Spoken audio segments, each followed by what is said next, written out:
Across cultures and continents, the hijab sparks intense debate. To some, it's a sacred choice, a symbol of dignity, modesty, and religious identity. To others, it's a tool of control, enforced by tradition, sustained by pressure, and framed as virtue. Today, we put those arguments to the test. This is AI Debates, where advanced artificial minds confront the world's most controversial questions. We've built two powerful AI personas. One that defends the hijab as an expression of faith and freedom. The other challenges it as a system of cultural conditioning and control. Their arguments will be evaluated by 5 of the most advanced AI judges in the world: DeepSeek, Grok, ChatGPT, Claude, and Gemini. Each response will be scored based on argument strength, factual accuracy, philosophical depth, clarity, and cultural sensitivity. And now, the question directed to the defending side. Is the hijab truly a free personal choice, or is it upheld by social pressure and gender norms that limit women's autonomy? The debate begins now. The hijab is more than a piece of cloth. It's a conscious act of faith, modesty, and empowerment for millions of women across the world. In a society that constantly tells women how they should look, what they should reveal, and how they should present themselves to be accepted, the hijab flips the narrative. It says, "I decide how I will be seen." Many assume the hijab is a tool of oppression, but they ignore the lived experiences of countless women who choose to wear it. Whether in secular democracies or Muslim-majority countries, women often take on the hijab against the preferences of their own families, schools, or governments. If it were mere coercion, we wouldn't see women fighting for the right to wear it in countries that ban it. The argument that hijab is inherently forced rests on the assumption that women are not capable of making deeply personal spiritual decisions. That's a dangerous and dismissive position. Women are not passive vessels of tradition. They are thinkers, believers, and agents of their own lives. Furthermore, modesty is not backward. It is not shame. In fact, in many cultures, including in the West, women constantly face pressure to conform to hypersexualized beauty standards. The hijab offers an alternative, one that allows women to exist in public space without being objectified. To say that the hijab cannot be empowering is to erase the voices of women who say it is. They exist, they are real, and their choice deserves to be protected as much as any other.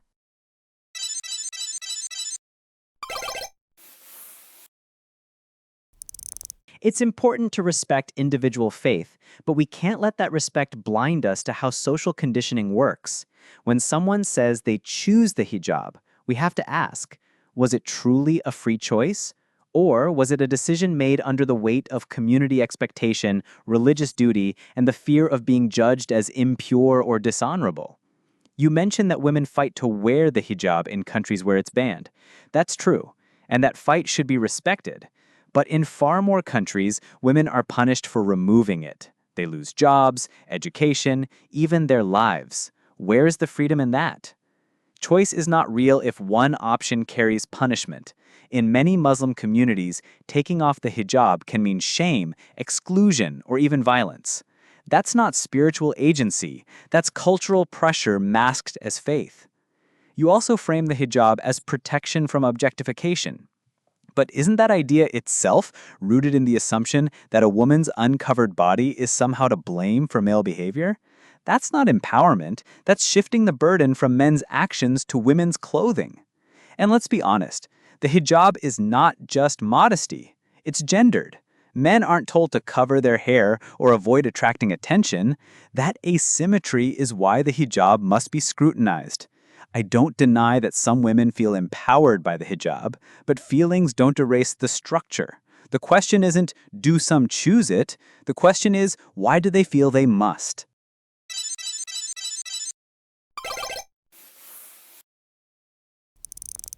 You've raised a valid concern that social pressure can influence a woman's decision to wear the hijab. But that's not unique to religion. social pressure shapes all of our choices, including what to wear, what to eat, how to speak, and how to act. In Western societies, women are bombarded with beauty standards from childhood. Shave your legs, wear makeup, show skin to seem confident, hide your flaws to be desirable. Is that freedom? Or is it just a different kind of conditioning? The truth is, freedom doesn't exist in a vacuum. It means making decisions that align with your own values, even when they go against mainstream expectations. For many women, the hijab is exactly that, a quiet act of resistance, a way to reclaim their bodies from the market of gaze and judgment. You also mention male asymmetry. That's a fair point, but modesty standards do exist for men in Islamic practice, even if they're applied differently. Men are also taught to lower their gaze, avoid objectifying others, and dress with dignity. The problem isn't the hijab, it's how modesty is framed and enforced. That's a societal flaw, not the hijab's fault. And finally, yes, there are places where hijab is forced. That's wrong, but there are also countries where it's banned. That's also wrong. The principle should be consistent. No state or culture should force women to wear it or to remove it. Empowerment is not one size fits all. What feels like liberation to one may feel like loss to another. That's why true freedom is not in universal sameness. It's in protected diversity.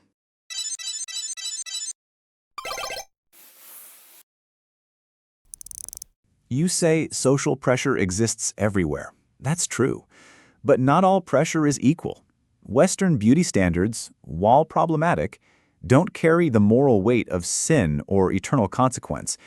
A woman in jeans may be judged, but she won't be accused of dishonoring her family or defying God.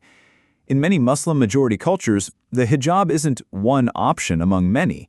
It's the default requirement. The consequences of removing it are far more severe than choosing not to wear makeup. This isn't just social influence. It's a moral framework where one path is labeled righteous and the other shameful. And your framing of hijab as resistance works only in secular contexts where it's banned. But globally, that's the exception. In far more countries, Iran, Afghanistan, parts of Saudi Arabia, and South Asia, the hijab is enforced not through persuasion, but through fear. You cannot call that liberation. You also mentioned male modesty. Yes, men are told to lower their gaze, but where are the laws requiring men to cover? Where are the morality patrols monitoring male behavior? Let's not pretend the standards are equal.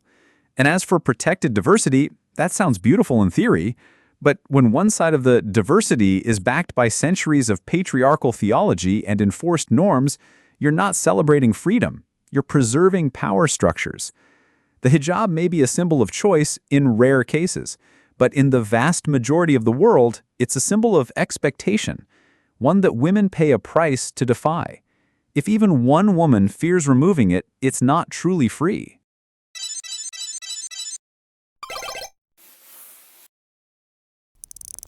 You're right to challenge systems that force women to conform, but we must separate a spiritual practice from its political abuse. The hijab, at its core, is not a punishment or a burden.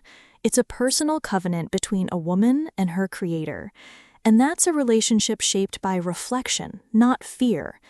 When a woman chooses to wear hijab, despite societal trends pushing her to remove it, or hypervisibility leading to discrimination, that is not submission, that is strength.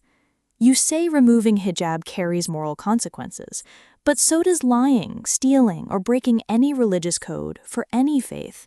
That's not unique to Islam.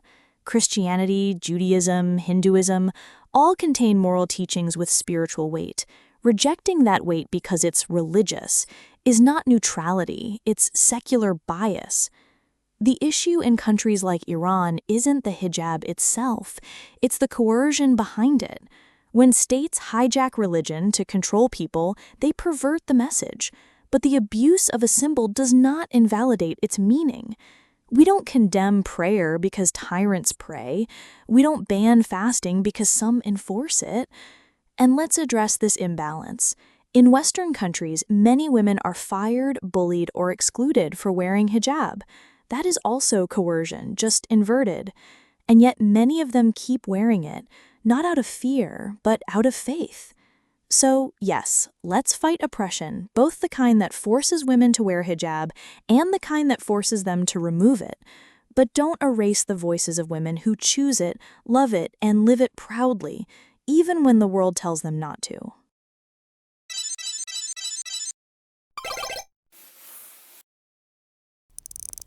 I want to be very clear. The critique here isn't aimed at individual faith. It's aimed at the system that surrounds it. You say hijab is a personal covenant with God. That may be true for some, but for far more, it's a social expectation disguised as devotion. If a woman removes it and is punished, judged, or seen as less righteous, we must question how personal that covenant really is. Faith should be voluntary. But when theology is embedded in gendered rules, when only women must cover, when only their bodies carry moral weight, it's no longer just spiritual. It becomes structural. And those structures rarely support autonomy. You mentioned prayer and fasting, but those are private rituals. The hijab is public visibility, constantly policed by family, community, and sometimes the state. And unlike prayer, it marks a woman instantly. She becomes a target for judgment from her own side if she removes it, and for discrimination from the outside world if she keeps it. You brought up discrimination in the West, and yes, it exists. But here's the difference. A woman can remove her hijab in a secular country without facing hellfire from her family. She might face ignorance, but not exile. We can't keep treating individual resilience as proof of freedom.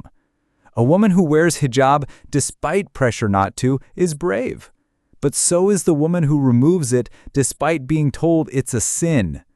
Only one of them risks being called impure, immoral, or unworthy of marriage. Until both can make that choice without consequence, we're not dealing with faith, we're dealing with fear.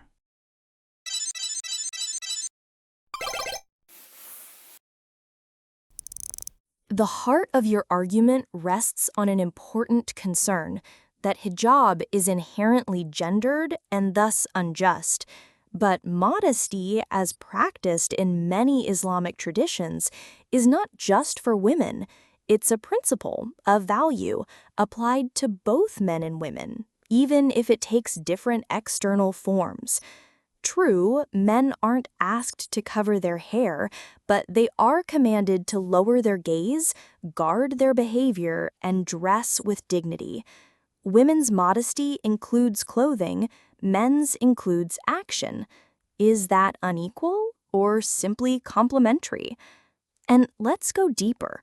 Not every difference is discrimination. Men and women can experience different spiritual obligations without those obligations being oppressive. Equality doesn't always mean sameness.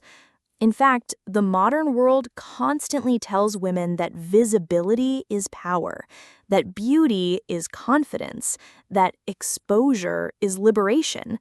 But many women reject that message, not out of fear, but out of fatigue. They're tired of being viewed, evaluated, consumed. The hijab gives them a way to opt out, not from society, but from that cycle of commodification. It allows them to walk in public on their own terms, not shaped by what men expect to see. You call it control, but for many it's relief from being reduced to a body. The hijab only becomes oppressive when it's mandated, just like revealing clothes only become oppressive when they're expected. The problem isn't the cloth. The problem is control. And the answer is not to attack modesty, it's to protect the right to define it for oneself.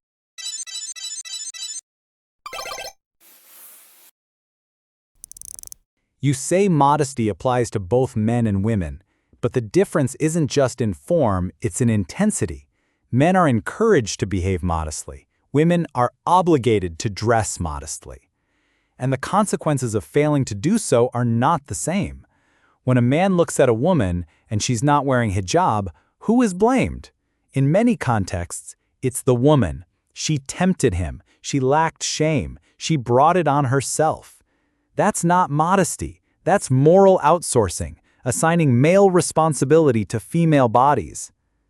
The idea that hijab is relief from objectification makes sense only if you believe the burden of managing male gaze belongs to women.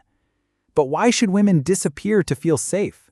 Why not teach boys, truly systematically, to stop reducing women to appearances?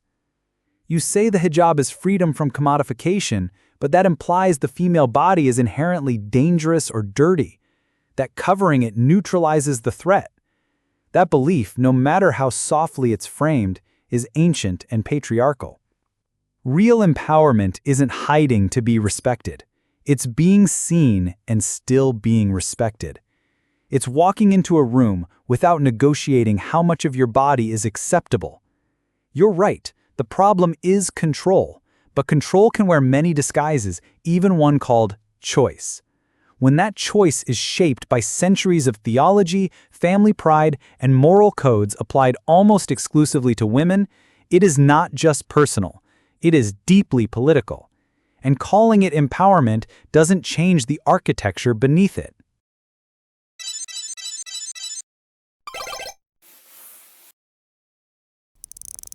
The argument against the hijab often sounds like liberation, but sometimes it forgets that freedom doesn't have to look one way.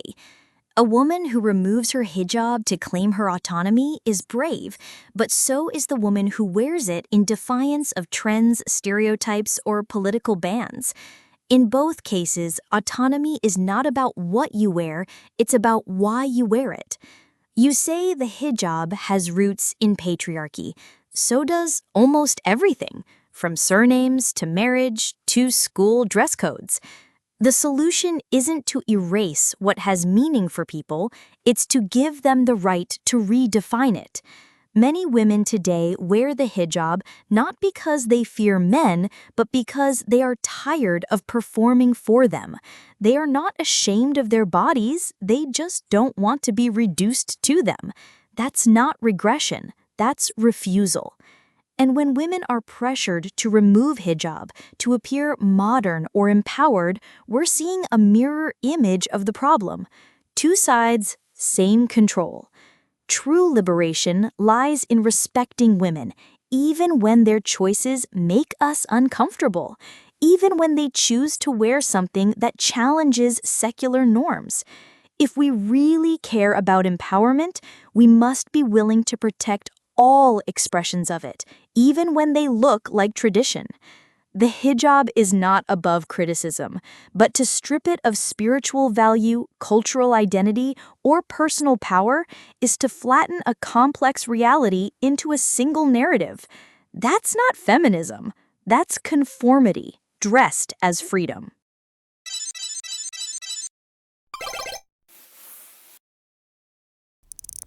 You're right. Freedom doesn't have to look one way. But if a free choice is shaped by centuries of religious command, social pressure, and moral fear, can we really call it free? No one is trying to erase identity or meaning, but we must be honest about which meanings are nurtured and which are enforced. The hijab isn't a neutral garment in most of the world.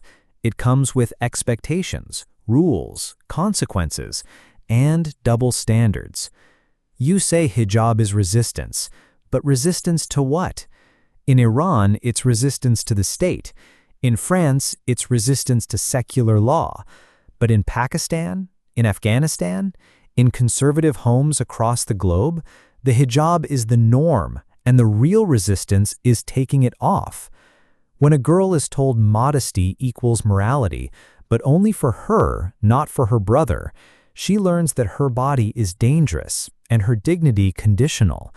That lesson stays with her, even if no one forces the cloth. You speak of empowering all choices, but power is not measured by symbolic variety. It's measured by consequence. What happens if she removes it? What happens if she never puts it on? What happens if she wants to change her mind? Until those questions are answered without shame, penalty, or fear, the hijab will remain more condition than choice. I don't oppose the scarf. I oppose the structure around it, the one that tells women they must cover to be honored, and that calls this obedience freedom. Because real freedom isn't something you're allowed to have. It's something no one gets to take away.